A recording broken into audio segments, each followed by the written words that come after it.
The San Francisco 49ers officially announced their new coaches hiring. This is great. We finally know who's going to be coaching for the 49ers. Javon Kinlaw doesn't look like he's going anywhere. And we got the great John Chapman on here to give us his early prediction at the 53-man roster. Stay tuned. It's going down right here on the Wayne Breezy Show, the John and Wayne edition. Breezy this, breezy that. They know I'm gold-blooded. I got the Niners on my back, you know. Breezy this, breezy that. Ain't nobody working like Breezy, and that's a fact. Overmotivated is an understatement. Gold-blooded to the core, got your squad hating. Breezy make it look easy. Breezy on everything like 05, 06, 7 Weezy. This is not a gang. Yeah, we faithful in every way. And even though we on the East Coast, very loyal to the Bay. Heavy red and gold every day. And if you really a Niner fan, I know you can relate. Applying pressure with this content like smaller bear. We not accepting no slander about Trey, so beware. I stay in exclusively Niner hats, and I always tell the truth, this exclusively Niner facts. Breezy this, breezy that. They know I'm gold-blooded, I got the Niners on my back, you know. Yeah, breezy this. Ladies and gentlemen, it's round two of the John and Wayne Show. John Chapman is in the building, ladies and gentlemen. What's going on, Playboy? Man, it's Friday morning, and I could not be happier to be on this show, ready to break this down because you teased this on our show, I think, Tuesday, or maybe it was whenever I was watching your show on Wednesday. And so I've been excited about this show for a couple of days now, and here we are. I'm pumped, man. It's so good to have you here, John. It's good to be with you twice a week. I feel like I want it to be more. I know our time, there's just not enough time because you are the GOAT. I don't know about that, man. I was on the show. I did a show with Larry Kruger this week. I think it was Wednesday. And he asked me, like, who would you, because they left me off that bracket thing, right? And he was like, who would be your top content creators? And I was like, listen, it's gonna come down to you and John, and I forgot the other two. I think I put Raj in there against Brad. Raj is the freaking man. He's the man, right? Freaking man. Well, you guys are my four horsemen, man. Like, isn't that crazy? Like, I'll take it, man. I love what you guys do. But it's good to be here. It's Friday, guys. Freestyle Friday. Shout out to everybody out there. Got the Breezy's bunch in the building. I see your hashtag BBs popping along. Shout out to all the members of the Breezy bunch. I like to give them early morning shout outs, man. That's part of what they're here for, bro. So shout out to my man Boss. Boss is in the house. Great morning, Niner fam. It's payday, and give Ayuk his money. Yes. Let's go. VZ408. Good morning, my weepos. I like that. And then he had to hit you with the hashtag BB. Our brother Paul's in the building. Shout out to Paul over there in the UK, baby, holding it down. 49er Faithful UK. I love it. Christy Marie is in the building. She says, morning, y'all. Miss Debbie is in the building. Good morning, Wayne and John. Friday has finally arrived, fam. Let's charge into this day for a strong finish to the week. Let's go, Miss Debbie. I'm with you 100%. Eddie G's in the place to be. What up, faithful BBCC? I love it. Uncle Guys in the building. What up, Breezy? BBCC. I love it. This is dope. I feel These like people are fire, man. It's popping on a Friday. It's crazy. So we should change the hashtag to BCBC, like before Christ, before Christ. Shout out to Mike and Kim. They in the building. BBCC morning, y'all. I love it. See, John, see what you started? This is all John Chapman, guys. That's why he's the GOAT. Holla, everyone, or hola, everyone. Shout out to Jedi. I got to learn how to read my Spanish a little bit. You know what I'm saying? Big Papa's in the building with the hashtag CCs. I see you out there. And if I missed anybody, my apologies, but we got to get the show started. Shout out to my man, Dion, Niner Game Podcast. Good morning. He spelled your name with an I. It's different. I'll take it, man. I'll take it. I'll take it. I think I'm actually with you. It's pretty cool. All right. And Peachy is definitely in the building, and she starts to show off with the first super chat contribution. Foghorn one time. Thank goodness it's Friday to everyone. Let's get this BB with Wayne and John. Take 6, BB and CC together We are family. Do, do, do, do. I got all my sisters and me. What's going on, y'all? John, I'm sorry. I know I take a long time, but I just love it. Now, since you guys are here, if you don't know what the BBs or the CCs stand for, listen, it's all about becoming a member of the Breezy's bunch, and you're gonna want to because it comes with some cool perks. So all you got to do is click that little join button right there as you guys are watching the show. Don't forget to hit that like button as well. That's the little thumbs up icon. And if you're already not subscribed to the channel, make sure you subscribe to the channel. Our man Ted Talks is in the building. What's going on? Ted Talks Ball, Breezy, and JLC. John, did I ever ask you how your middle name became Lamar? It must have didn't stick with me because I know I've asked you how you get a black person middle name. I got named after my racist uncle who is not black. I don't know why they named me after him, but his name was Lamar, and he just fought people his whole life. And I guess I got that little fighter in me. I don't know, but you do have the fighter in you, John. yeah, it's. I will say this: I have won an enormous, a crazy amount of drinks on bets at bars. Being a bartender, asking people to pick my middle name. It starts with an L. I'll give you 3 guesses. If not, you got to buy me a beer. I'm So just all telling right, you, man. let's figure out the 3 guesses. Larry, Yeah, you get Larry, Linwood, and Lincoln. Am I correct? you get a bunch of weird ones, and it kind of tells people what they see in me. I feel like they want to say Chet or Chad every time, even though it's not even They've there. been watching Weird Science. But that's okay. Way to go, Chet. Remember Chet? Yes, I do. RIP, Yes, I do.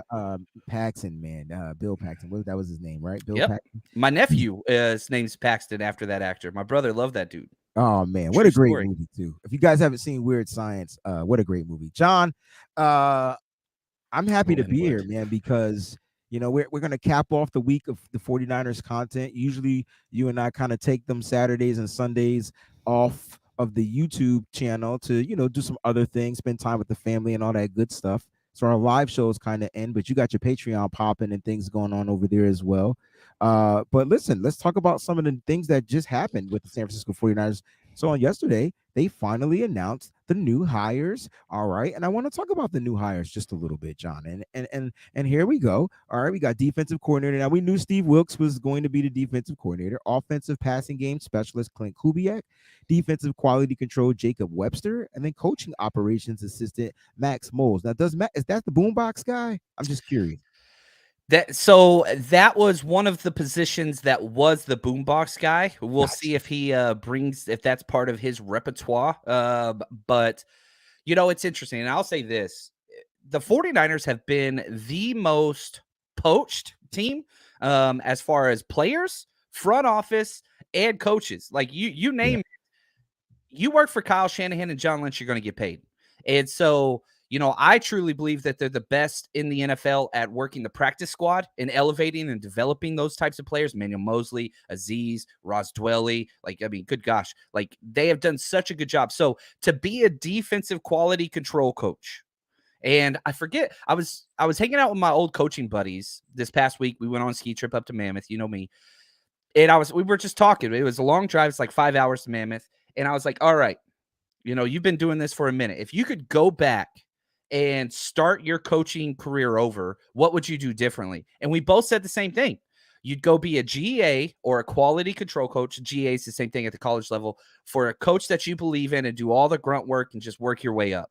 And that's what the defensive quality control coach is. And that's exactly what I would do. That's where Shanahan got his start coaching for John Gruden in Tampa. That's where McVay got his job in Washington, being a quality control for Kyle. And so you just start to see the system churning. And these names that we might not know much about today, they're going to be the coaches in a decade. Hey, we'll take it, and I'll take it. Yeah. I want to talk a little bit more about Steve Wilks. We've kind of put his name to bed a little bit. The one area that the San Francisco 49ers chose to target in free agency is the defensive side. And they finally started to give Steve Wilks some pieces in that secondary. What are we going to get from Steve Wilks, John? Does he have a different philosophy? He's going to try to bring something different here with the San Francisco 49ers. What's the key difference between a Wilks defense and a D'Amico Ryans defense? I think we're going to see the transition from a linebacker centric focused with scheme and all those things to a DB focused. And here's what I mean by that. If you look at D'Amico or Robert Saleh, right, they were linebacker coaches. They were linebacker players. Like, that's what they were. But now with the Niners having the best linebacker in football in Fred Warner, I would say a top 5 linebacker, the best linebacking core in the NFL with Trey Greenlaw. If you get to elevate that DB play, and I say DB because it's not just corners or safeties, it's both. And again, you listen to these names that Steve Wilks have coached, and I keep going back to this: Sean Taylor, Ryan Clark, Charles Tillman, Eric Weddle, Quentin Jammer, Buda Baker, Patrick Peterson. He has coached greatness at the DB level. Mm-hmm. And so the player that is going to gain the most from this hire, and the thing I'm most excited about, Talanoa Hufanga. Oh, yeah. That is, he's only 1 year as a starter. That dude's career, incredible. All pro his first year as a starter. If it elevates at all, which I expect it to, Mm-hmm. we could be talking about the best safety of the next decade. It's a possibility to be there. I think yesterday I was talking on a show, and I was saying, like, the cool thing about Talanoa Hufanga is, he struggled last year with communication. I thought that was his biggest thing. I thought there were too many guys out there communicating with him. This year he gets to lead the communication.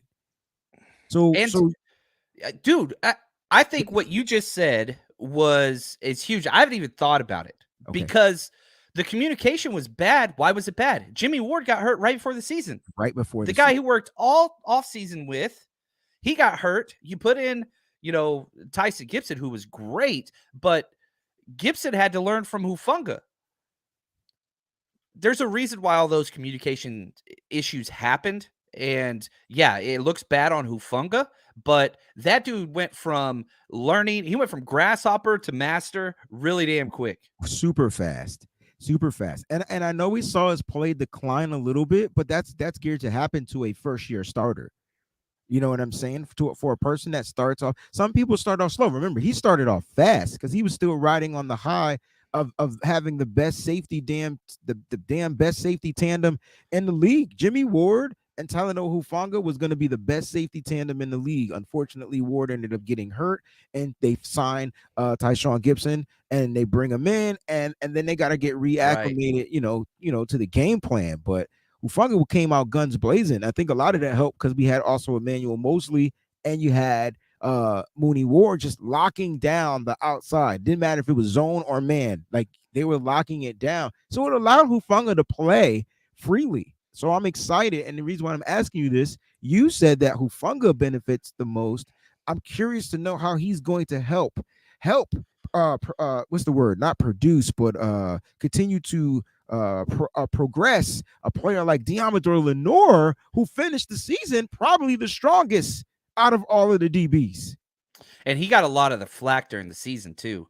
I was getting texts and DMs like, man, get Demo out, and I was like, man, that dude ain't giving up a touchdown. He gave up one touchdown, I think, the whole season. Did he get posterized on some deep throws? Yes, he did. That's going to happen in a cover 3, cover 4 type system because you're leaving your corners on an island continuously. But that dude, John Lynch, whenever he had his presser at the combine, he made an effort to talk about the one big breakthrough player was Demo. And I think that the offseason strategy has been adjusted because of how well he played. It broke my heart seeing Emmanuel Mosley go elsewhere. I hated that. But I think a big reason why they were okay with that was because of Demo. He played so well filling in for Mosley whenever he went down with that injury that they were just like, you know what? We could save some money on this position. We can go young, get some young corners in here because of how well he played and the confidence they have in him. Hyena, baby. Yeah. And it's going to be, look, I'm excited for the secondary. I'm excited to see some blitzing. I'm a little nervous about the nickel blitzing because I'm not sure that's something you're going to get out of the new free agent, Isaiah Oliver, that they brought in. He's not even a free agent anymore. He's a 49er, so my apologies. Yeah. Are we going to get that? He didn't do much of that in Atlanta. He doesn't have many sacks. But does he have the speed? Is he going to be the guy? I think he really does. I think it was a scheme-specific issue. One, because his first 2.5 years, he was an outside corner. You don't blitz outside corners very often. His last 2.5 years, he was inside corner, so nickel guy, but he also played safety. Like he bounced back and forth between nickel and safety. And so there were 4 consecutive plays I was watching. I think it was one of the Saints games last year where he was safety one play, very next play nickel, safety again, then nickel. Like he bounced back because they wanted to keep him on the field. But when a team goes 11 personnel, a lot of times you take your nickel out. They were saying, we want Isaiah Oliver in. We'll just take a safety out and bounce him back. And so the versatility is key. For the 49ers, I do believe his first kind of gig week 1 early in the season will be nickel predominantly, and Wilks is going to blitz him. Now, the good news is if you look at how aggressive Isaiah Oliver is in the run game, 6th highest PFF score against the run for any defensive back, I think that will translate. He has 2 career sacks. He's aggressive. He's long. He's a very good tackler. I think that's part of his game that's going to kind of flourish this year. I really do. I love it. We're going to take a small quick break for breaking news from our guy, Coach Cruz. The Lions re-signed Nate Sudfeld. Interesting, John. Interesting. What a testament to if you, again, I said earlier, if you are a part of the Shanahan Lynch, anything, you're going to get paid. And you're going to have a job. The fact that Nick Mullins is still a number 2 quarterback in this league is baffling to me. I love Nick Mullins. I'm glad he got paid. Nate Sudfeld, remember how everybody was so pissed off when they cut him on that $2 million salary? Yeah. Got picked up. Yeah. Niners didn't have to pay it, and he's still picked up. Shout out to Nate Sudfeld. Great dude. I would have been fine with him being our quarterback 3. The 49ers chose to elevate that with Sam Darnold over Sudfeld. I think everybody would take Darnold over Sudfeld. Happy for him, man. Very happy for him. Good deal. Very happy. Very happy. Now, I got to ask a question that has nothing to do with football. Let me just ask a question. Do you have issues singing happy birthday like to dudes? Like it feels weird to sing the original happy birthday. Like if I can make up a different one. I have issues singing anything because I'm so terrible. And if I sing anything to a dude, they're not going to know if it's a mating call or if I'm like declaring war on somebody. It's so bad. So here's the thing. I don't have an issue. I just have an issue how they may receive it because I only know how to sing happy birthday one way, but I don't really give a f because this is my show. Happy birthday out there to Crazy Juice. You're about to get the birthday song. Happy birthday to you. Happy birthday to you. I'm speeding it up. Happy birthday, Crazy Juice. Happy birthday to you. Let's go, baby. Happy birthday, Crazy Juice. You out there, man. Happy birthday. Happy birthday. I just didn't know how he was going to receive it. Like, you know what I'm saying? Like, I don't have an issue. Like, hey, man. Hey.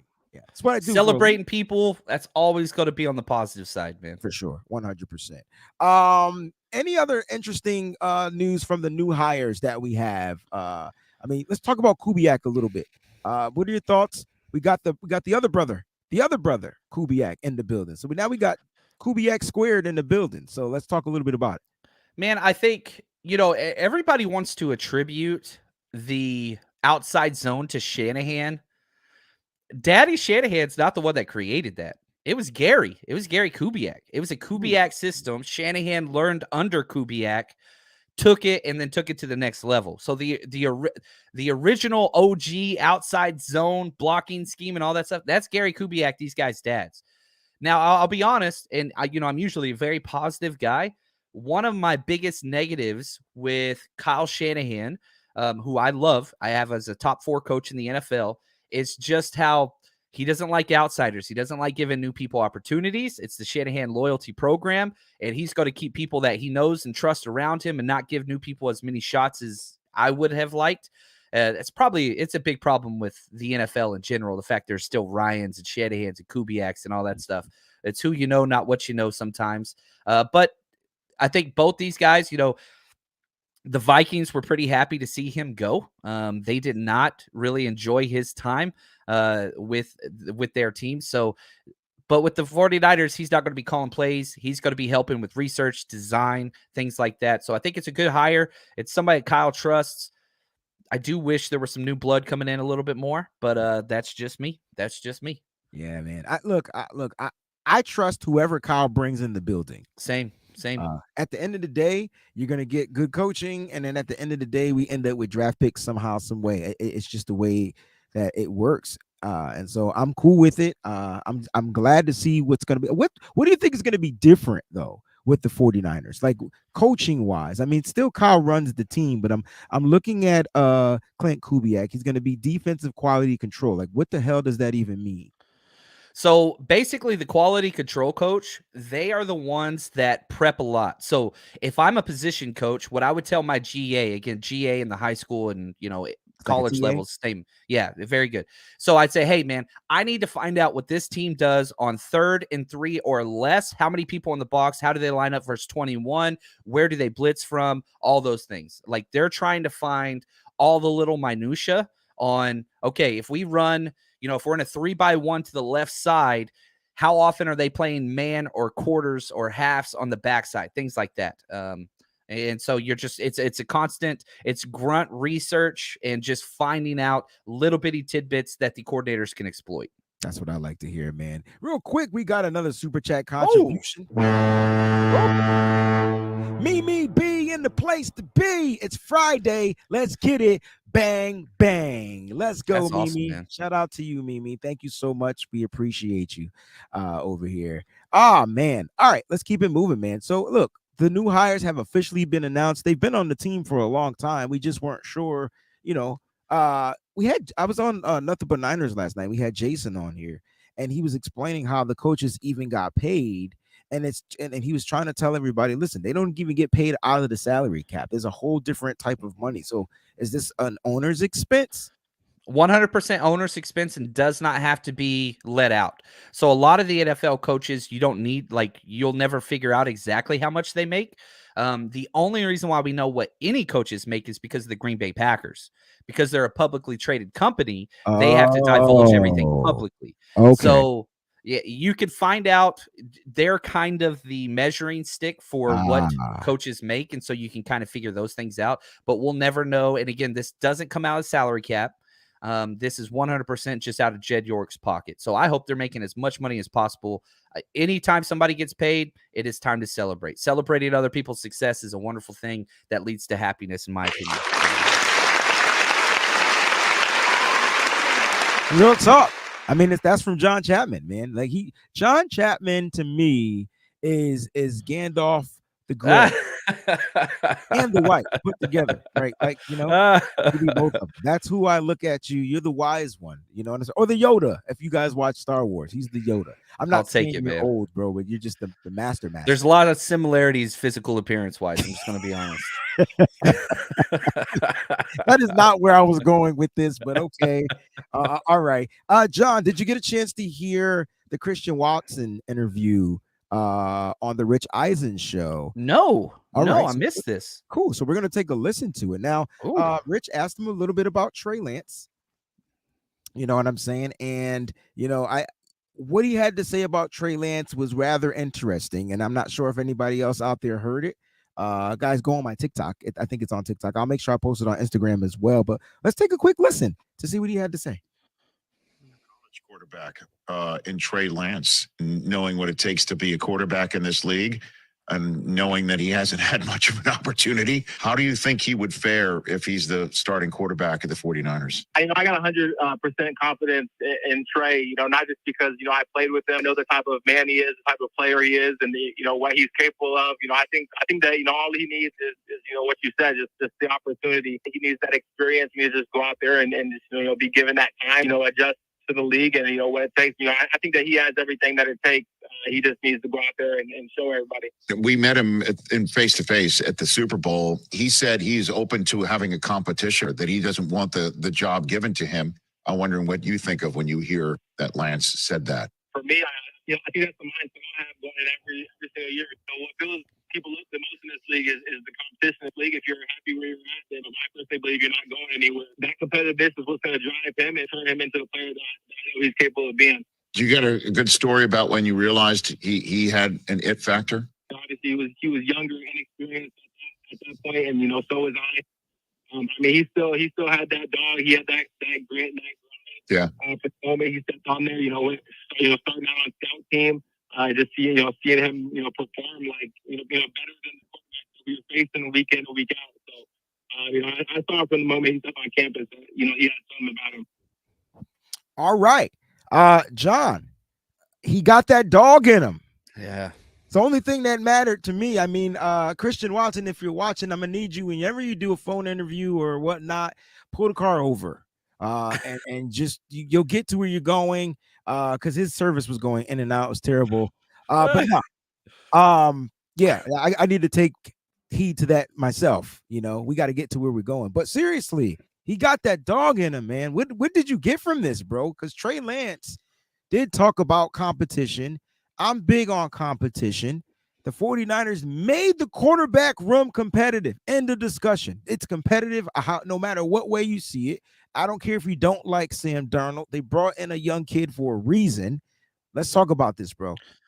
You and I were pretty damn early on the Trey train. I would argue we were two of the first all on a board. You know what I'm saying? Yeah. And there's a reason why we liked him. Part of the reason why I kept going through, like, okay, why do quarterbacks bust, right? Why do quarterbacks not pan out in the NFL? One, they go to a crappy team. That doesn't apply to Trey.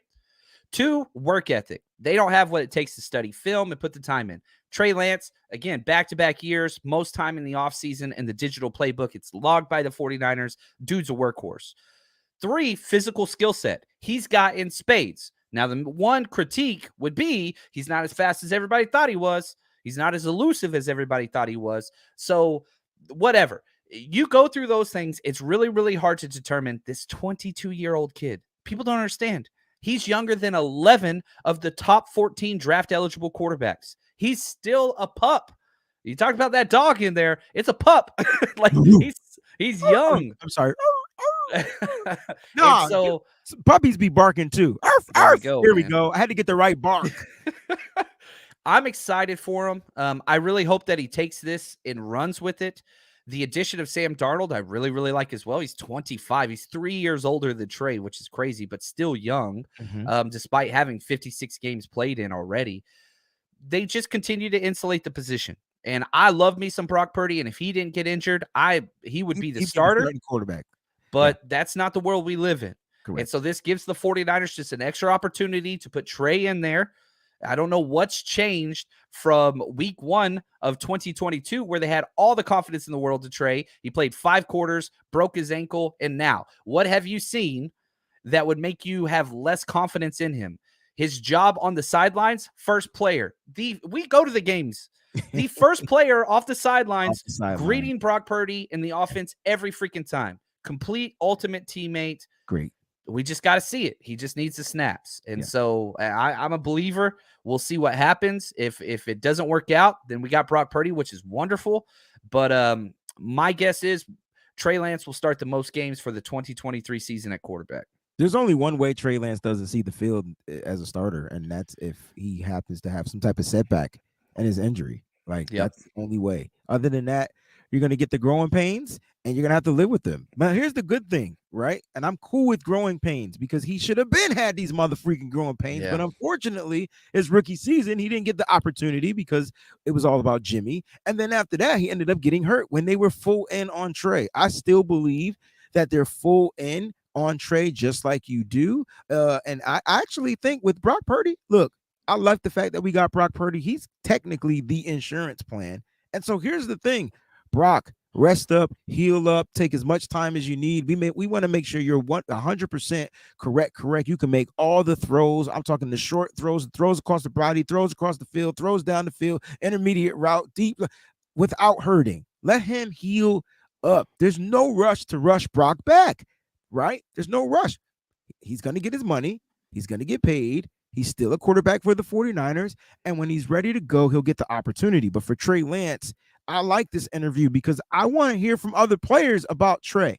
Like, what are they seeing him? And why not ask a former teammate that actually caught passes from a kid that didn't throw a lot of passes? Okay, that's what y'all say, right? Didn't throw a lot of passes. I mean, his numbers say he didn't, but hey, who cares? The passes that he did throw to Christian Watson, that's what he caught. And so, look, I'm excited to see what Trey Lance is going to bring. The fact that he said he lost me at dog. I was already hooked in to what he was Your saying. face lit up, man. Boy, he said dog, because that is what the 49ers need. They need dogs. If you keep breeding dogs on this roster, our coaches are dogs. Like, you know what I'm trying to say. And so that's why it just keeps churning, man. Why do you think we keep competing? We start off slow and finish strong. We've been doing it for the past several seasons. So I can't wait to see what Trey Lance do. Shout out to Christian Watson for his take. Shout out to Rich Eisen as well on the interview. He's been great. I would say Rich Eisen has been one of the most consistent national media guys that's been solid on Trey Lance for a long time. Agreed. And he's just great at his job. So really great. And he went to Michigan. So go Blue. Ooh, all right. There you go. There you go. We got to bring this up because before we do this, I want to give a shout out to some members of the Breezy's bunch. Uncle Scott has been a member for 4 months, and I wanted to give him his ear horn. All right, I had to give him his air horn one time. And then my man 49er Jeff, 3-month membership, air horn to you too, baby. It's the foghorn, air horn, my bad. It's crazy because they don't pop up here on the StreamYard, but they do pop up on the YouTube. So I got the YouTube to the left and StreamYard right in front of my face. But listen, man, shout out to you guys. One man show. I don't know how you do all this, man. It's impressive. When you make a mistake, you just laugh at it. That's how I do. That's what I do. What's going on, Ronnie? I see you out there. Fernando's in the building. Happy Friday, everyone. What's going on, Fernando? Kylie's in the building. You've probably been in the building. Here's our brother from another mother right here, Johnny Dell's Football Academy. I got to get Johnny on the show real soon. Let's talk about. All he does is teach me, man. That dude, it. I learned so much from that cat. It's the one time I actually shut up. No offense to you. No, none taken, man. None taken whatsoever. It's the one time I just shut up and I put on a tape recorder because I'm an old school college student. Like, I just put the tape recorder or the voice recorder on and I just go home and re-listen to it. Javon Kinlaw is going to get traded. Now this was a report from Cam Inman. The 49ers plan to hold on to defensive tackle Javon Kinlaw for the 4th and final year of his rookie deal. Sounds like something I've been saying all along. Like, this kid is not going to go anywhere. They want to test him out. They want to see what he can do. And they upgrade it, right? And so he's going to get a nice relief, John, right? It's really smart. Like, people don't understand. If somebody's pushing the like trade or cut Javon Kinlaw narrative, that's fine. And it's like, okay, if you want to play that game, that's cool. You have to look at the financials. If you cut Javon Kinlaw, do you know how much cap you save?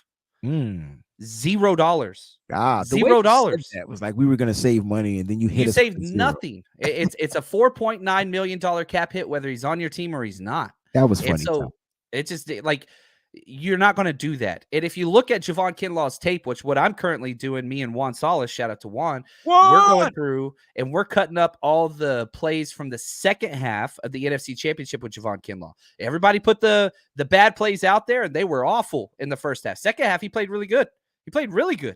And so it's not even like his last game was terrible. He had 3 to 4 terrible plays, rightfully so, corrected it, and then had good second half. The game was out of hand by that point, whatever else.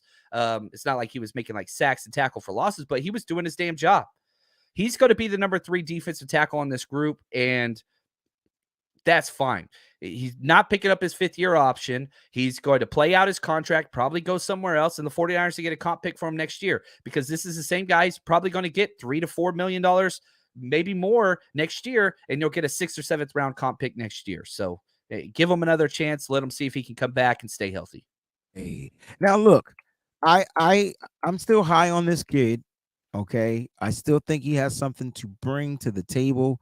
I still think he has football left to offer. The only issue with Javon Kinlaw is his health, and that is the question mark. But listen, if it's not costing us much, then why not rock with it? And here's the thing: let's say you get 3 sacks out of Javon Kinlaw. Let's say you get 10 tackles for loss out of Javon Kinlaw. I would say that's a productive year for a rotational piece. And people forget, do y'all remember 3 straight games of a 4th and 1 stop? Javon Kinlaw was in on all 3 of those. And that was during the stretch of week, I think it was 17, 18, then the wild card round. Like, the dude was making plays when it mattered, but it's not the sacks and the whatever else. Like, there were a lot of positive plays in there. Is he, a top 10 defensive tackle like we hoped he would be? No. Is he going to be starting this year? No. He's going to be the number 3 guy. He's going to get 30 snaps a game. That's fine. Not an issue. But if the production is high off of those 30 snaps. Exactly. That's the key. And this is the key to building him back up. It's a key to building back up his mentality. It's a key to building back up his confidence. And it's a key for him to just stay healthy. Wait, what are we forgetting here? That's the whole point. We want him to find a way.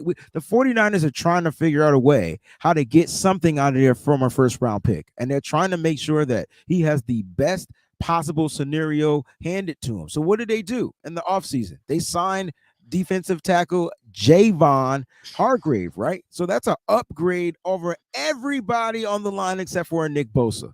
Right? Javon Hargrave is a top 3 defensive tackle in this league, period. Aaron Donald, Chris Jones, Javon Hargrave. That's it. Damn. I like that. That's what's up. So and it's interesting. I know people aren't going to like it, but I think what we're going to get from Kinlaw, he's working hard, right? He's spending a lot of time at the training facility. He's getting right. He's getting his body right. He's hanging out with players. You see him out with Trey Lance at the games and things like that. He's a piece of this defense, and I'm excited to see if they're gonna bring something. If he's gonna bring something to the table, that's the key. Like what are you trying to play? And I'll say this again, like you bet on the person, you bet on the human. And with his story and what he's been through, like, again, you celebrate other people's success. Just him making it to the NFL was huge, but he's still hungry. He's still going, and just a great human with a great story. So, like, again, another person, like, I buy into it and I want that. And I want to see what he can make of himself in this league. I think he's got a spot here. So any good would be is bonus right now, because you're not going to pick up the 5th-year option, so you're planning on moving on, but he still has a role to play on this defense. I agree 100%. I want to give a shout out to another Breezy Bunch member, Marty Marr, 49er Empire. What's good, family? Let's go. And we got a super chat contribution followed up by my brother Johnny James, Niner Gang. What up, John and Wayne? It's been too long. I miss you guys and the chat family. Let's go get this greatness. Johnny James, man, thank you so much for the super chat contribution. We miss you as well. Thank you. I like the double first names. That's clean. That's really cool. Double J, Look, and now here's the thing. The Niners are more than likely not to use the 5th-year option on him, but that doesn't mean that if he doesn't produce, this might be one of those kind of cheaper contracts that they look to fill the rotation in going into, next year. So it's really on him. I think they're going to give him the opportunity. I mean, who else are you going to bring in that's cost efficient? All right, let me ask you this question. Is there another defensive tackle that you can sign right now for what's the number you said it was going to cost? Yeah, it's 4.2. Yeah. The problem is, like, I think the defensive tackle room is the most depth on this entire team. Got 6 players. I mean, yeah, Hargrave, Armstead, Kinlaw, Givens. Givens was a week 1 starter for us last year. He's our number 4 now. Maybe you put him number 3, but whatever. Kalia Davis, you redshirted. Ty McGill. Like, you are stacked at that position. I think you might draft one late, but you don't have to. Like, you're good there. And so the defensive tackle spot, like, I don't know, man. I think they're pretty solid there. Now, the question is, okay, the 4.2 that you brought up, yeah, you could go get somebody that, would fit into that. It'd be just fine. The problem is you don't get back the 4.2 for Kinlaw. It's already spent. It's gone. So it's you're spending more money. It's not either or. It's both and. You would have to go pay. See, that's not a good business move, I don't think. There's enough money at that position locked up. And I love what they're focusing on the defensive line, but I don't need more money at the defensive tackle spot. I don't think that's the answer personally. All right, man. We'll see how this pans out. We'll keep the track on Kinlaw. I know he's out there. He's looking good, right? He looks like he's working out. He's doing well. And we'll see as his videos come out and they amp up and things like that. All right, John, let's get down to the nitty-gritty of today's show. We're going to talk about the early 53. All right. I think you said the 49ers have 60. Hold on. 60, I think it's 62. I got 63 contracted players. Oh, there we go. According to Over the Cap, though. So you might be spot racking it right now. So I don't know. We might have different things, but I have 63 that are on the contract now. Got to get to 90. So 27 more players to go. All right. Now we have 11 draft picks. Next week, guys, will be our first John and Wayne mock draft. All right. Ooh. Next Friday will be the first John and Wayne mock draft. We're going to argue. We're going to argue. 100%. And that's we're just going to start the show. We're going to click, hey, mock draft, hit the intro, come back and go straight into it. It's going to need all 60 plus minutes of that episode, unless there's some type of breaking news or something like that. All right. So that will be next week. But this week, what I would like to do is focus on who does John feel are the 53 players on this team. All right, 53 players. So let's start, John, with the quarterback position. 49ers have 3 quarterbacks on the roster. Do all 3 make the roster? 100%. Because one, Purdy might be on the PUP list, right? Because of the previous injury from the previous year, which would be a roster exemption. But yeah, basically he would miss the first month, which I think is likely.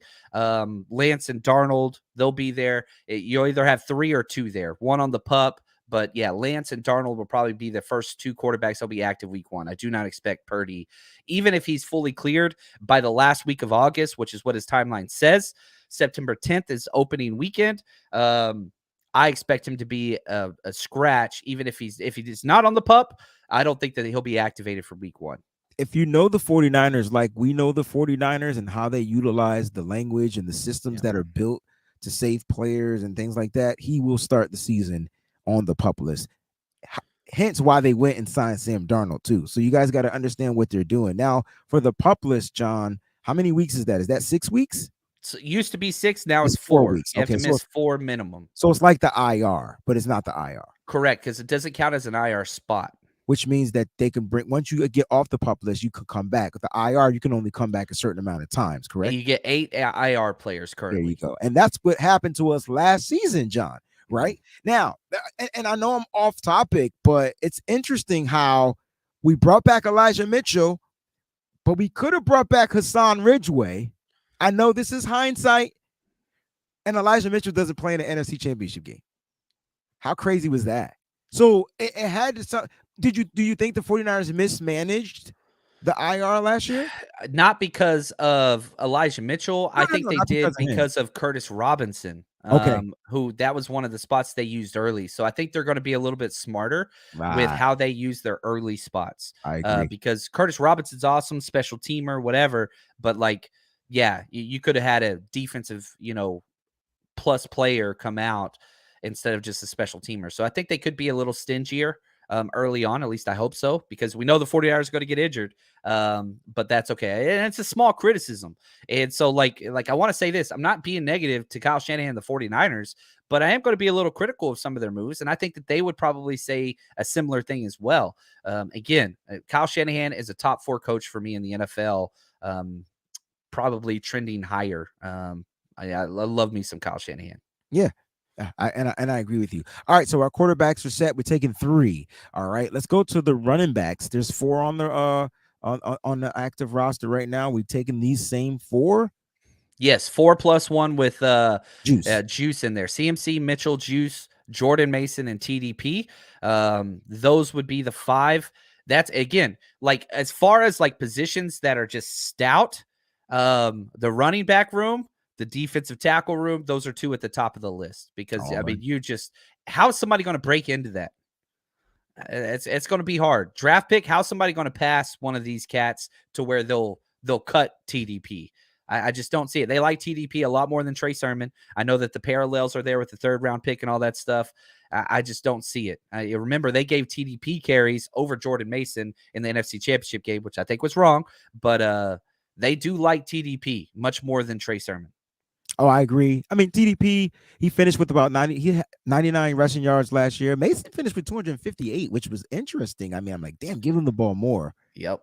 I've been screaming. I can't scream anymore, Mason, man. I've been screaming that dude nonstop. I know. Wayne rolls his eyes every time. No, listen, Jordan Mason is a running back. I think that's what makes him who he is. He has every trait to be a 3-down running back like in the league. Unfortunately, that's not what the 49ers want or need. Like Yeah. they're not a 3-down running back team. They don't need you to be the bell cow. They just need you to do what they need you to do when they need you to do it, like you're doing it on TV. And that's just how they are. And so, and the league is kind of trending that way. The 49ers are trendsetters. I'm telling you. I promise you. All right, running backs. Let's go to tight ends. 3 on the roster.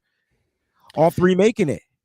Currently, yes. This would be if I'm setting the roster today, it's Kittle, Warner, Dwelly. Correct. However, this is one of the ones that I'm circling as a huge spot of contention and competition to where you could supersede and jump up past a Warner or a Dwelly. Yeah. So those are the 3 I got making it right now. But I think this is the one where it's like Kittle's the only lock currently. Okay. All right. Let's go to the wide receivers. Yeah, the same guys as last year. You've got Debo Ayuk, Jennings, Ray, and then Danny Gray. That's 5. That's 5. Most times they only kept 5. What about our reserves? Most teams keep 6. So if you're Martin. keeping 6, you've got Tay Martin, Daz Newsome, and Tyron Johnson fighting for that last spot. But again, Ray is in the last year of his deal. The way the 49ers draft, you go after expiring contracts. So I fully expect, I think, Wayne, you put this out there more than anybody. Yep. They get a returner / slot guy, which Ray hasn't played slot. He played the Debo role, but you go get somebody that can fulfill that role. You sit him for a year and he steps in next year. Listen, it's the way the 49ers do their thing. Yep. You know, and this is how they keep things churning, right? Because we want the team to continue to win. If they have a specific prototype on how to set up their system, then they're going to make sure that they get these type of players to come in and fulfill these type of players. So it's going to be super interesting. Can I give 2 of my? I know this isn't draft talk. 2 guys that I love in this role, that Ray returner / Debo role. Jonathan Mingo, wide receiver, Ole Miss, and Rakeem Jarrett out of Maryland. Okay, those 2 guys I'm really, really high on. I have 3rd round grades on both of them. Yeah, so I'm just throwing those 2 names out there. Jonathan Mingo, what? And I know this is not the draft show. We'll talk a little bit more about this next week. But what? I'm excited. What is his his attributes? Like, what does he look like? Tall, weight? Like, he looks like a damn running back. I know he has big hands, but yeah. So 6'1", 220. He's big. 49ers have met with him. Here's my write-up. Brawny patch catcher with a verticality in his game. 4'4" at 220 pounds is impressive. Fits the A.J. Brown type mold of that big physical Ole Miss wide receiver. And here we go. Athletic director's honor roll 3 times. Chancellor's honor roll once. SEC academic honor roll twice. Dude, he checks all of the boxes. Yeah. Mohamed Sanu and Chase Claypool are my athletic comps for him. I like that. And it's cool because so I'm gonna see your other guy. I like Jonathan Mingo, but Tank Dell is my guy. Now I know that he's tiny. We've talked about this a couple of 100 times, but if you watched his pro day, the routes he was running were super crisp, and so he seems more to me like a Ray. Like, all right, he can line you up outside, can line you up inside, can line you up in the backfield. He's got the speed, he's got the hands, he's got the route running. Like, he just needs weight. Yeah, I have a 2nd round grade on Tank. Oh, damn! So he won't be there anyway. All right. Well, hold on, because other sites have 3rd and 4th round grades. I'm higher on him than most of those. And so after we talked, I went back and watched some more Houston tape. And I got to tell you, Wayne, you were spot on way before I was. Like, I can't claim this guy because this is you, and you were right. I mean, incredible route runner, John Brown, Antonio Brown type routes. I mean, that's what I said. Yeah, I said high ceiling. That's him. Like it's not when you think of route running, you think about somebody that can just get open. It's not just running the route; it's being able to fake the motherfucker out so you can get open. That's what he does. He's my wide receiver 5.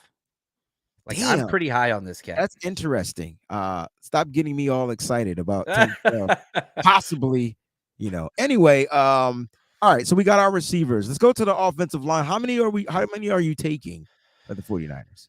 They have So currently 12, I believe. Yeah, this is where it gets a little tight because they have to elevate one every week from the practice squad. Ah, So offensive tackle wise, Trent Williams, Colton McKivitz, Jalen Moore, those three, I feel like they're a lock even if they do dress a tackle in the third round or trade up.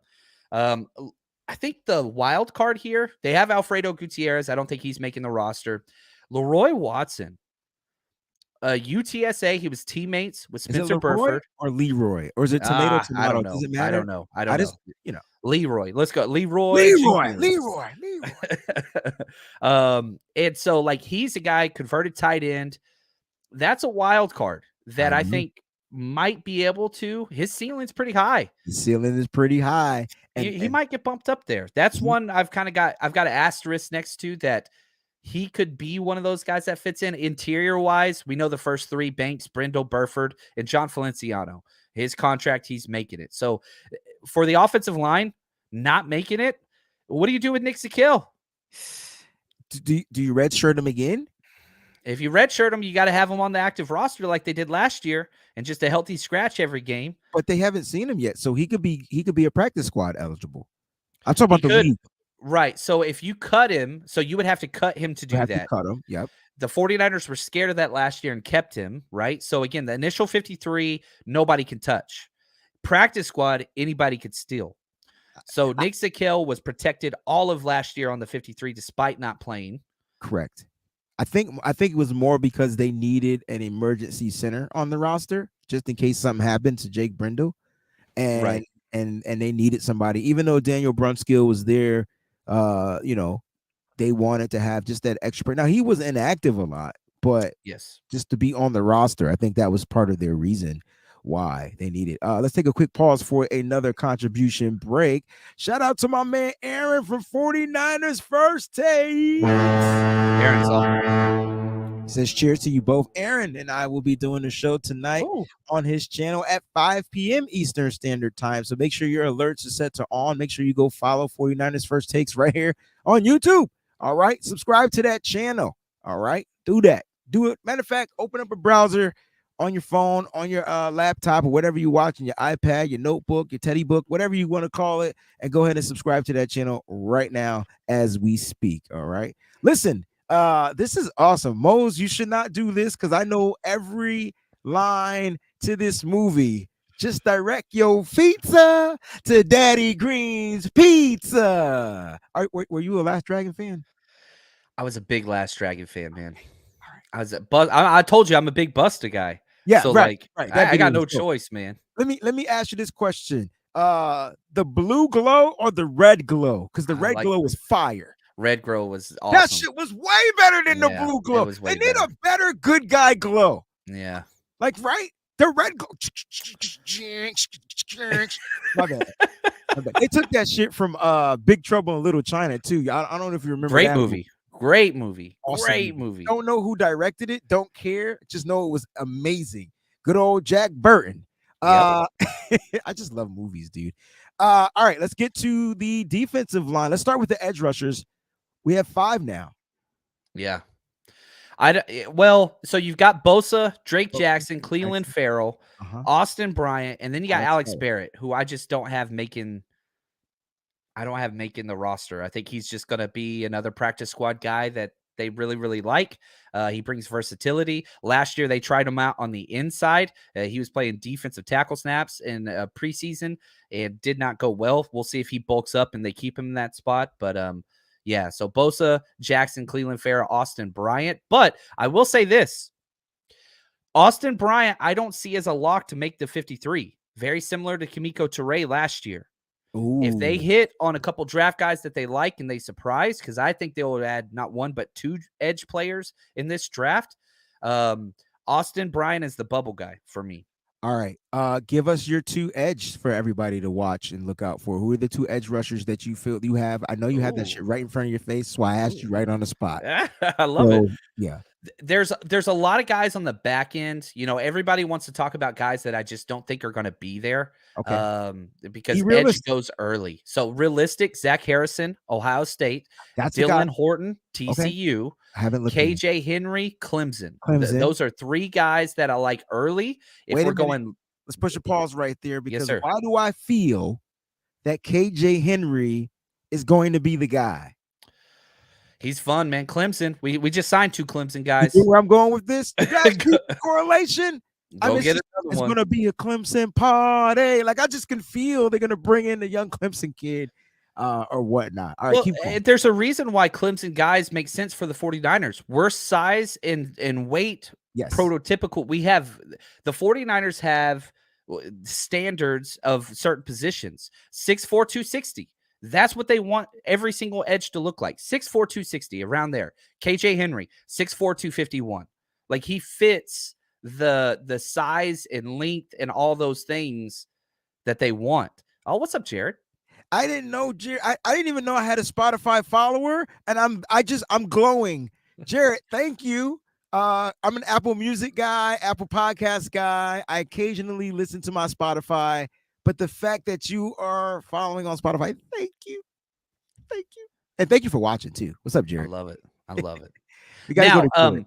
later round edge guys, 5th round, 7th round, Yep. Jose Ramirez. Ramirez. Eastern Michigan. Love him. He's undersized, but quick. Tony's been talking about Jose Ramirez so much that I need to figure out how to get the film on him. So it's hard to get.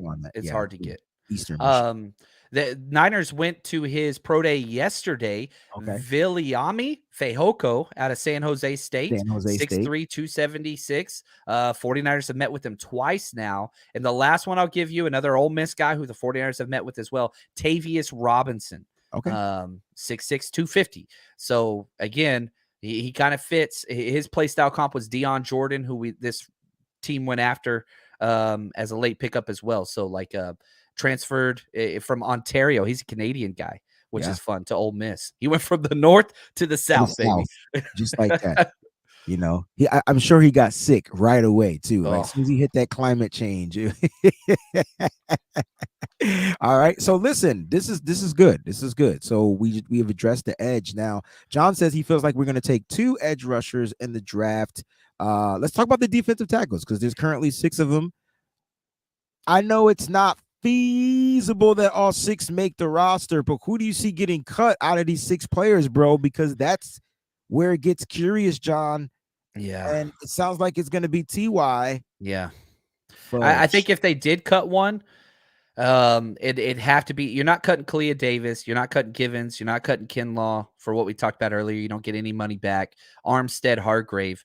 But they like Ty McGill. Now, if you remember last offseason, we lost 3 defensive tackles the last week of the preseason. Yeah, and we were in dire straits. It was a mess.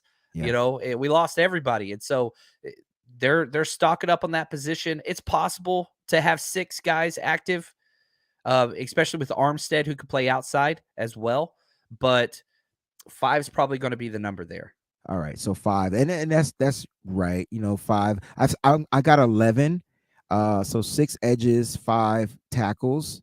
Because they flipped them last year. Remember, they used to do 6 edge and 5 tackles, and then they flipped it as the year went on. Correct. So we'll see what happens. Uncle Salty did put in the chat. Shout out to Uncle Salty. That I never knew that Big Trouble in Little China was directed by John Carpenter. When you see John Carpenter, all I think is Michael Myers. There you go. Halloween. I didn't know. Vampire, man. Yes. Yeah. Yes. I didn't know. So thank you. Thank you for that. Also, let me get your interior guys. Yeah. So Hargrave, Armstead, Kinlaw, Givens, Kalia Davis. I have a very hard time with them spending a 3rd round pick or even a 5th round pick on defensive tackle, because they're already kind of stacked. Like so that. It's any 6th or 7th round projects that the 49ers can look for a steal. Jalen Redmond out of OU, and I hate OU, but I love this guy's tape. I think he's a lot of fun. Shout out to Brian Carter, who's helping us with draft work. He champions Jalen Redmond. He's a big fan to him, so I think that he makes sense. You know, Broderick Martin out of Western Kentucky. If you're wanting one of those, he's a Ridgeway type guy, 330. You know, I have him on my list. Yeah, because I want your guy out of Texas, but we, you know, if we're gonna fill in a gap, don't make sense anymore. It doesn't. They don't make. Not with the signing of T.Y. and Hargrave. Like another guy, Dante Stills out of West Virginia, 49ers I want met with Dante him. Stills, but it doesn't make sense. No, it does. If he's there in the 7th, it makes perfect sense. Yeah, I don't mind because this is a position that probably ain't going to make the roster. Okay. Correct. So you got 4 7th rounders. Last year, every draft pick made the roster except for one guy, Tariq Castro Fields. Yeah. I don't think all 11 are going to make it, but if you have 8 out of 11, that's cool. Yeah. And so if you spend a 7th rounder on Dante Stills, your entire defensive tackle room stays healthy. Ty McGill, Kalia Davis, Givens, Kinlaw, Armstead, Hargrave. You get to the 53-man roster, you cut Stills, try to get him back on your practice squad, and you cross your fingers. Like, that's what the 7th round's going to be, sadly. All right. I could dig it. All right, let's get to the linebacking core. We have about 5 linebackers, but which ones are making the roster? Because 6 linebackers. I forgot Curtis. What did you say his name was? Curtis Robinson still here. Yeah, and they Curtis Robinson made the 53 last year, right? Which was a shock to everybody. On the pup or some crazy or IR. They made him 53, then immediately moved him to IR. Brought back Gibson, wasn't it? Yes, because Gibson was cut. Right. Isn't that crazy? Yeah. Was he cut? No. They signed him off the street. Who was it that Sean Gibson was signed off the street? They swapped somebody. Anyway, so I have Warner, Greenlaw, Burks. They're as locks. The last 3 are fighting for 2 spots. I've got Curtis Robinson and Marcelino McCrary Ball making it. DFF, they didn't even tender. They cut him loose. Yes. Brought him back on a vet minimum deal. He wants to be here. He's very good at special teams. But, man, I ain't going to lie. If you're looking for just special teams, DFF, I get it. But if you're looking at somebody that could actually play linebacking spots, it's Robinson and McCrary Ball way ahead of DFF. So if I was making the roster, Robinson and McCrary would make it over DFF. Whew. He is just a special teams guy. He should never play a linebacker spot again. Not trying to be rude or disrespectful, but like he had some pretty terrible games. Yeah. But he looks good. He's out there training. He's training with special teamer. He's just going to be a career special teamer. There's nothing wrong with that. He's training with the big boys, though. He's training with Dre Greenlaw and Fred Warner, man. So that box of tape was mean. The thing I got away from that box of tape is I do not want to fight Dre Greenlaw. I mean, he is mean. If your body can withstand the blows, he's going to tire himself out. So I'm hurt from skiing a week ago. Bro, the way my feet are set up right now, man, listen, they going into a foot massage bath after we get off the show. All right, let's do safeties, and then we'll end with corners. Safety, Hufanga, Gibson, Odom, they're locks. The one that I'm just like, gosh, I really want on this roster is Taylor Hawkins. I love Taylor Hawkins. Hey, it's just how does he get there? How does he crack it? They were able to keep him on the practice squad. Nobody took him last year. So, in typical 49ers fashion, I think they're going to stash him again. But gosh, I want to see what he can do. He was so fun in the preseason and training camp. Yeah. I'm really, really high on that cat, but I just don't see it right now with the numbers. I hear you, bro. Look, we got a couple of questions. Who do we use our franchise tag on? Didn't use it. The 49ers don't like to use it. They don't. I thought they would use it on Robbie Gould, though, but they played me. They did it before. Well, they might get him back cheaper now. They might have read the market much better than he did. Yeah, the 49ers are geniuses at the market reading game. What are your thoughts on Quantrez Knight? Could he possibly slide from nickel to a safety type of a position? They've played him at safety, nickel, and outside corner. He's played all 3. They love him. He was the practice squad player of the year on the defensive side.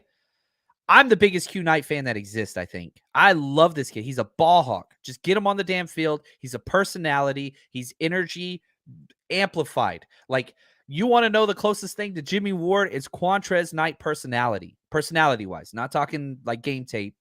I love that kid. I could see him taking Ambry Thomas's spot at the corner. Yeah. But can he pass Taylor Hawkins, who's a cleaner safety? I don't know. God, I want to find a way for Quantrez Knight. If there was one guy I could say you can guarantee a roster spot because he's going to develop, Quantrez Knight is the guy I'm putting my claim on. I like that. Since we're talking about the safeties and we're going to end with the corners, do we draft the safety if you have a guy like Taylor Hawkins there? They have not drafted safeties at all. Early is what I'm trying to say, like 3rd round, 4th round, because you're going to miss out on some guys like a Ronnie Hickman. There's going to be some guys you're going to miss out on. Do you think you want to be, well, let me ask you this. Do you see Taylor Hawkins possibly replacing Tashawn Gibson moving forward? That's the question. I think it's a possibility. And whenever you add it to the fact that the 49ers were in this exact same situation with Jaquiski Tart 2021, what did they do? They signed him to a 1-year low deal, just like they just did with Tashawn Gibson. And then they drafted in the 5th round. They waited to the 5th round to go get Talanoa Hufanga. Even though they had a gold helmet status on them, they waited to the 5th round. They knew no one else was looking at him. They had to have that much faith that he was going to be available. But like, look at last year. Every single Niners mock draft had safety as the number 1 position of need. You remember that? Yeah. And everybody did. Did they draft one safety last year? No, they brought in Leon O'Neal Jr. And it was Jimmy Ward's last year in his deal. And they were still just like shoulder shrug. So like, yeah, but Jimmy, though, right, John, looked like he could still give you a few years. Tashawn Gibson is a little older. He almost retired, yeah. Yeah. So I could see him adding a safety. I have a very hard time seeing them going after a 3rd round safety. Having said that, wait, because I gotta ask you if there's a Sidney Brown. Yeah, I like Sidney Brown a lot. If there's a Jamie Robinson from Florida State, that's a realistic option, and the 49ers met with him. I'm just saying, if they're there, what does that mean? Are the 49ers in position right now to just draft the best damn player available at a position? It's not what they do early. It's not what they do. They've never done that early. They have never done that in the 1st, 2nd, or 3rd round. Okay. Ever. Okay. Right.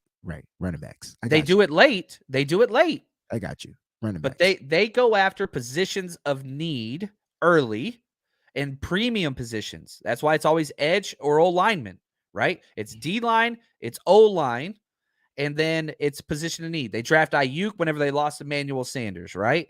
Like, that's just kind of so I don't know.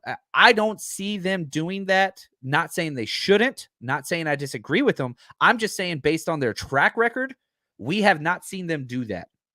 But I do like me some Jamie Robinson. I think he might be there. I do like Jamie Robinson. It's right. I don't see at this moment that, to me, that the only need would be right tackle. I feel like that's the only need. There would need to be a Blake Freeland, somebody that slipped out of the 1st round. I'm not drafting a lower version tackle that it's going to have to come in here and develop. But if there's a guy that fell, that would be the only need that I can see them drafting in the 3rd round. So if that right tackle isn't available, a guy like Jamie Robinson or one of these premier safeties, I mean, the question is, when do you put them on the field too? Like, And I'll say another thing. I don't value the safety position very much in the NFL at all. And the Niners don't seem to as well. I'm fine with the 5th round safety. I'm fine with the 7th round safety. Weird. It's so weird. You would think John Lynch is like, I got to get me a guy. Not today's NFL. They just do not, man. I would argue they value the safety position less than any other position that's a starter. Well, offense or defense. It's the way that it looks, because you know why? They feel like that they can go and find one of those guys in free agency. Yeah. Pick them up off the street, man. Yeah. All right. But if they do go the 5th round, I always mess up his name. Jai Brown out of Penn State. He's going to make it to the 5th round? I've seen 4th, 5th, and 6th round. Again, safeties fall, man. Safeties fall. Care for Penn State. Fall. Yeah, Speaking of Penn State, I got to put the plug in there. Shout out to Steph Sanchez. But the 49ers are at Penn State's Pro Day right now. So if you want to know a player they're probably looking at other than Brenton Strange, the tight end, it's probably Jair Brown. Their wide receiver is pretty fun too. Parker Washington. Okay. He's a fun cat. He looks like a running back. Golden Tate's kind of my comp for him. Returner. Like he's the definition of a New England Patriots wide receiver, if that makes sense. Like he's not white, but like he works 15 yards and just first downs tough and just over the middle beast. All right. So I I got a like 4th round grade on him. I think he could fall a little bit. Parker Washington, 204 pounds, 5'10", ran a 4.49. For those that want to know, Speed didn't show on film. I was really shocked by seeing his 40 time, to be honest with you. All right, so man, he's just tough. He's just a football player. A list of Penn State players that are probably going to be participating at the Pro Day. Joey Porter Jr. There's no way the 49ers will be able to move up. I wish. Right? Parker Washington, Jair Brown, Juice Scruggs. Yes. The center. Yes. 301 pounds, 6'3", ran 5.22. Yes. Possible he'll be there. Brenton Strange, tight end. Mitchell Tinsley, another wide receiver. PJ Mustapher, defensive tackle. Nick Turburton, defensive end, and then the quarterback Sean Clifford. And Penn State produces some NFL players, bro. Athletes, one of the best strength and conditioning programs in the entire country. Facts. Last question on the safety. Peanut Jeff says, I made it. Does Hawkins have the speed to be our free safety? Then they don't really go after speed at that position, or at least they haven't. But yeah, I think he fits it. I don't know what his 40 time is. He wasn't a combine guy. So I don't know. I'm curious. Let me see if I can find. Anytime you find these non-combine guys 40 times, it's always like really, really good. Here we go. At his pro day, 4.5340, which is faster than Hufanga. Yeah. So Hufanga was like a 4.6 something. Yeah. A high 4.6 too, like 4.67. Yeah. Yeah. So 4.7. All right. Let's end it on the cornerbacks, John. 49ers have a few cornerbacks. How many? You already said Ambry Thomas probably won't make this roster. He's the bubble. He's on the bubble. I think. And that's I think you've got 4 that are locks: Ward, Demo, Isaiah Oliver, Chance Womack. Those guys guaranteed making the roster. Then you've got a lot of guys. Like they've got bodies here. Ambry Thomas, Quantrez Knight, AJ Parker, Trey Swelling, Miles Hartfield, who they just signed.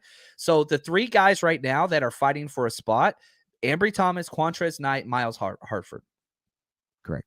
It's going to be interesting. An interesting room. And you know what? It's going to be really fun because new defensive coordinator Steve Wilks is probably going to have some fun with these DBs this off season. So get ready, y'all. Get ready. John, what an early 53. I love it. I love it a lot. I got to ask you before we get out of here, we're drafting a cornerback. I feel like we're going to draft a cornerback or 2. Yes. Where though? Where do you see the 49ers drafting a cornerback? So cornerback falls under premium position territory. So 3rd round makes sense there. Probably an O-line, D-line to get things started. Hopefully they don't go running back. But man, I will be honest with you. If you're one of those best player available people, running back makes sense this year, the 3rd round, but I don't want them to do it. If that makes sense. Tyjae Spears, Zach Charbonnet, those 2 guys, I freaking love if they're there. Roshan Johnson, absolutely incredible. He's one of my Texas boys that I'm just a big fan of. But man, if I look at 5th round running backs, I've got I think I have 6 5th round running backs I really, really like. Cornerbacks or running backs? Running backs. So I hope they wait on running backs, even though I know it's a fun position.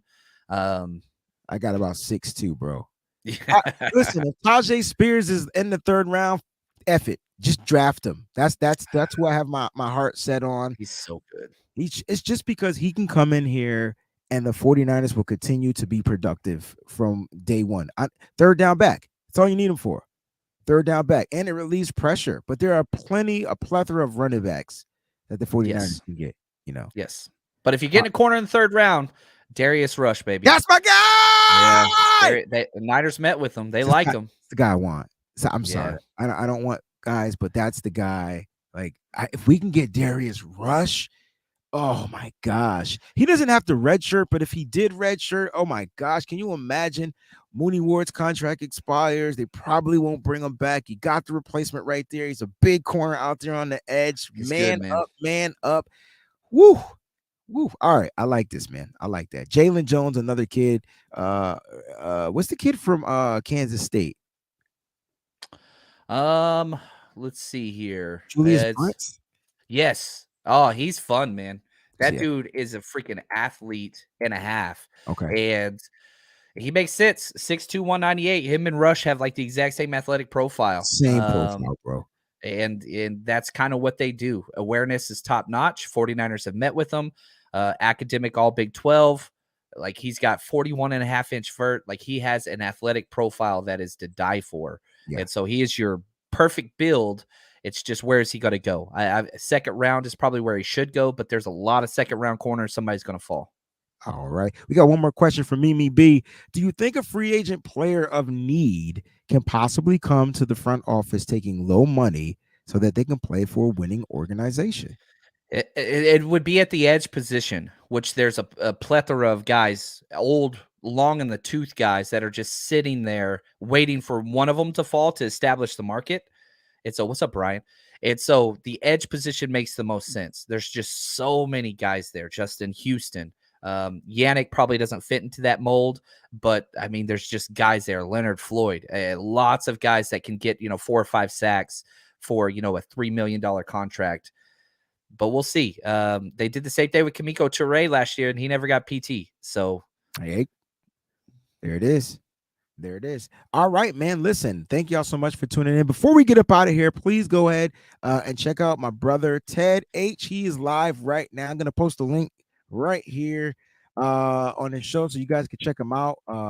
He's live right now. So after we jump off here, if you want more 49ers, great 49ers content, I want to make sure I put that adjective right in front of the word. If you want some more 49ers content, great content, make sure you go ahead and check it out. Click on that link right there and right here in the chat. All right, right here in the live chat. John, it's been real. Always good, man. Can't wait always till good. Tuesday and next Friday. Don't forget, next week, guys, the John and Wayne mock draft 1.0. We get to do 4 of them, so it's going to be exciting. Who gets control? Who gets final say? I got to know this now. Who gets final? Are we going to alternate? How are we going to do this? Let's alternate. Let's alternate. Let's shoot for it on the air, and then we'll alternate. Okay. So we'll roll the dice, spin a wheel, kiss the bottle. I don't know. We'll do some shit on the air, or we could put out a poll and let them decide. They can decide. It's up to you. Well, let's alternate first because we're going to do a couple of these. Yeah. And then one time you'll have full control, final say, and then another time I'll have it. We'll do all 3. I don't think I'm allowed full control. I wouldn't mind if you just put full control. Just let me get a pick or 2. You know what I mean? But hey, let's do it the way. We'll talk about it off the air. All Guys, right, it's been great. Happy Friday. Enjoy your day. We love you over here. 49ers Rush is in the building. Your boy Wayne Breezy and the Nitty Gritty Niners crew is in the building. Shout out to Peachy for holding stuff down behind the scenes. Shout out to all the members of the Breezy's Bunch. We appreciate you. To the subscribers of the channel, thank you so much for your patronage. I think I made that word up. I love it. It's how I do things. Stay up, stay faithful, always keep it nitty gritty, and thanks for watching.